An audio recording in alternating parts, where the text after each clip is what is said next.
guys, welcome back to my channel, and today we'll be trying out some fall treats. Okay, so what I have is I have some chips that are shaped like fall leaves and colored like they're called fall leaves, and I got some salsa. Okay, I have these chips. This is what it looks like. Where you can buy the chips and salsa are at Trader Joe's.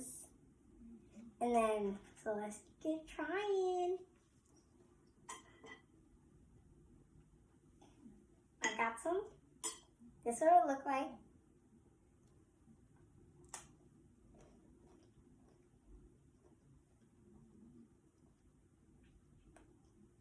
It tastes really good. It's a little kick of spice, but not as much.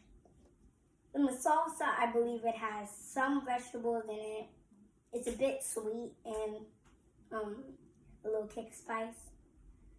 So, I hope you have a happy fall. I hope you like, comment, and subscribe. So,